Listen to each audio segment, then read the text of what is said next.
heading to the house, and it's about time that we all have our chat that we normally have at this time. So please like, share, and subscribe. Make sure you hit the notification button so you know exactly when I come on. And quickly, just a quick reminder, I have workshops that I host weekly. If you want more information, send an email to akaluso, the number 40, at gmail.com. For all of you out there who will be taking your exam in October and the years to come, if you're in PTA school at this time and you're going through the process of getting through school and you need some tips, I am your coach. Now, once again, the workshop is not free. Okay, I have to make that very clear. But send an email and I'll give you the details. So, this evening, I just want to talk briefly about NPTE studying.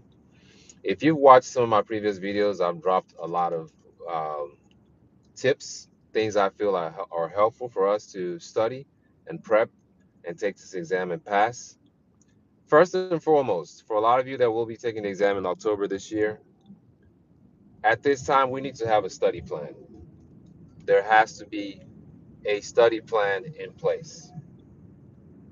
We will be tested on five major areas: musculoskeletal, cardiopulmonary, nervous system, other system, and non-system.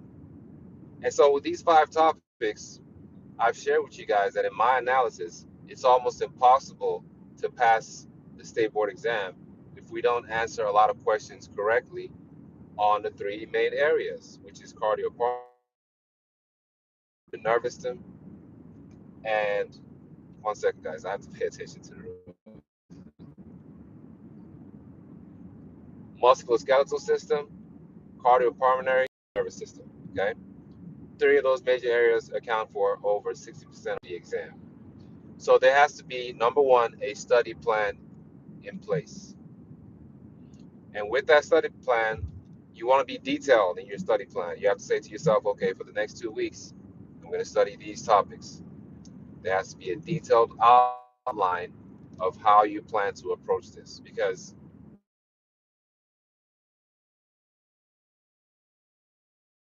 for that reason, the study plan, the approach has to be in my analysis. If I was in your shoes right now,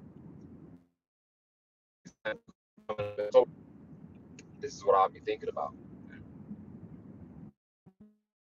There's so much. Now, second thing is practice questions. A true test of our knowledge is when we answer questions.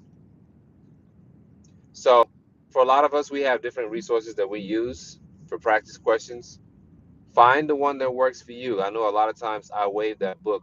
It might not be your best, right? Maybe you like to use PTA, or you like to use some other books. Just find the ones or the apps or the websites that work for you, and start the process of answering questions. That's a true test of your knowledge.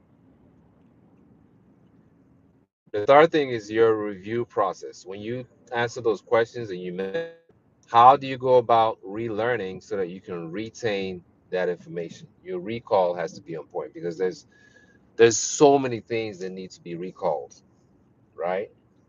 So those are the tips. Once again, when you come into my workshop, I go into more detail of the things I feel you should do as a student getting ready to take this exam to pass. I have a lot more to share when you join the workshop, right? 4 hours, I'm going to answer 180 easy questions. It's not the case. I've used this phrase so many times. This exam hit different. It hit different. I know why I say this, because it takes a structured approach, which is part of the study plan. That's the exam. I've graduated. I took the state board. I passed. I got my license, and I've been working. And so I want to walk you through the process of doing the same. In my workshops, I don't teach. I've said it so many times and I have to be as transparent as possible. I don't teach in my workshops. You're not going to walk in and I'm throwing all these slides and teaching. That's not a good use of your time because in my workshops, it's very interactive. We cover a lot, and I always want to maximize your time when we're in there, right? Virtually. We go through exam style questions. Before the workshop, I send you topics, things you can review on your own, so that when you come in, we dive straight into what I call the meat and potatoes of the main meal. Okay? So, passing this exam is very, very possible. Very possible. I'm made to understand that the number of chances, lifetime chances you have to take this exam is based off of what state you live in. Maybe you guys can verify that. I live in Texas. I only had 6 lifetime attempts to get this. And so maybe if you live in Florida, you have 8 chances, or whatever the case might be. You just don't want to be the one that is repeating this exam over and over and over. You took it the first time, did not pass. Took it the second time, did not pass. Third time, did not pass. Fourth time, did not pass. Fifth time, still did not pass. A lot of things have to change. There are bits and pieces of the puzzle that are missing. And the sooner we come to reality, the better, right? Because the FSBPT tells us that if we score a 400, okay, or less 2 times in a row, that's it. You don't want to be that person. Imagine that you spent this amount of time in school. You spent 19 months, you spent 24 months in school, and now everything comes down to a 4 hour exam. 4 hours, and you missed the mark. I don't want that to be you. I don't want that to be you. Okay, why don't you just go on YouTube, okay, or any other social media platform. I want you to listen to another PTA and what they have to say, or cross-check what I'm saying against what they're saying, or what any other um, coaches out there are saying about this. Check it. You don't want to be the one paying over 600 and something dollars each time because you have to retake an exam. And so, if you watch a lot of my free YouTube videos where I show you guys practice exam style practice questions, I give you guys little tips on what to do to improve your chances.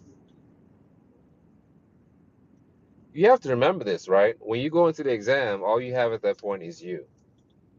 For the duration of that exam, they will not allow you to go to your locker. You cannot access your phone, your laptop, your iPad, even your backpack. You can go to the restroom as many times as you want, but you cannot access those things. You sure can't access the PTA coach on that day because I'm nowhere near anything on your exam day.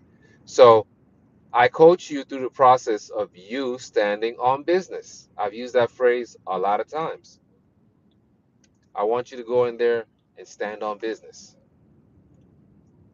The fundamentals of the things that we've learned, okay, it doesn't change. I've shared some of those things with a lot of you, right? I've told you it's important to know where your muscles are. Yes, are there a lot of muscles? Yes, there's tons of muscles. You want to know where the bones are. You want to know about nerves. You want to know about joints, right? Like your hip joint, knee joint, ankle joint, shoulder joint, elbow joint. You want to know about things like osteokinematics. You want to know what bones have a concave shape and a convex shape. You want to know about infill. You want to know about manual muscle testing. And then you want to learn about pathologies. Those things will not change for a lot of us and truly for a lot of us, right? It depends on how you put all this knowledge together to be able to answer a question. And so if you notice in my in the free YouTube videos that I drop with you guys, I will tell you, hey, I want you to go search up this in this book or search it up online. Everything that I tell you has some kind of reference. You gain more that way than just I just go live, I read a question, then I give you the answer. No, I consider that passive learning. And so when I went to PTA school, I was very active with my learning, guys. Very, very active. If I heard a word out there that I don't understand, I'm searching it up. And I'm trying to make sense make logic out of what I heard, right? And so a lot of the fundamentals don't change. Goniometry, right? If you're going to measure knee extension, where should the fulcrum be, right? Where should the movable arm be? Where should the stationary arm be? So in that case, if we're measuring knee extension, right, the fulcrum would be on the lateral epicondyle. The movable arm would be on the lateral malleolus, okay, and the stationary arm would be on the greater trochanter. Stuff like that. There's a question I saw this morning. It talked about same thing, goniometry. Different way of asking the question. So remember, I've told you guys in the past that for everything, there's different ways that they can ask you questions about the same thing, right? And so this thing about goniometry, hopefully tomorrow. It's just that I don't have the time, guys. Lately, I've just been like overwhelmed with a lot of stuff, right? Like work and stuff like that. So I haven't had the time to go live and share some questions with you guys. But the fundamentals of what you're learning does not change.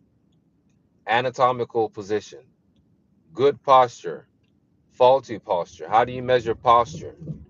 We use things called a plumb line, right? Where is it supposed to be in a good posture?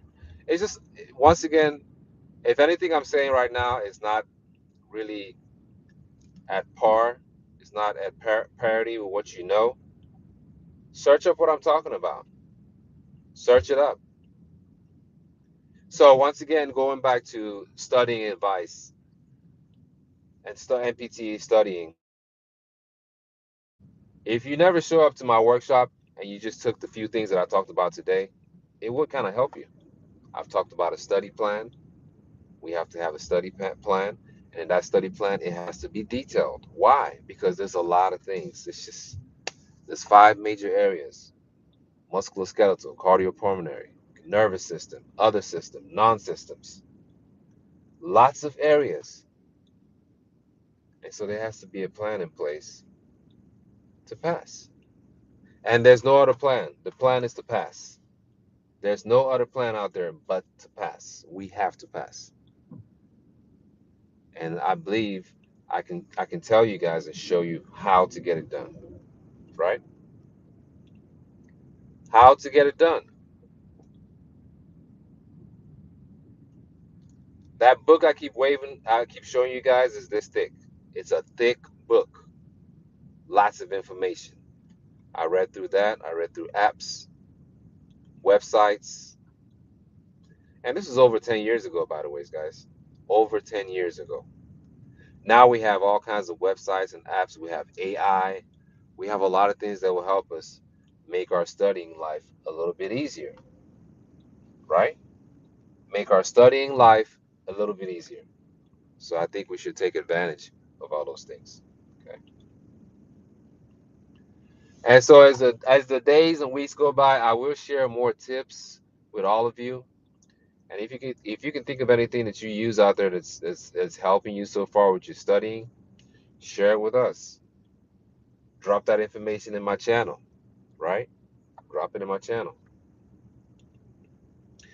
All right, so I'll talk to you guys soon. Like, share, and subscribe. Earlier, when I started this live, I talked about the workshop. We host workshops weekly.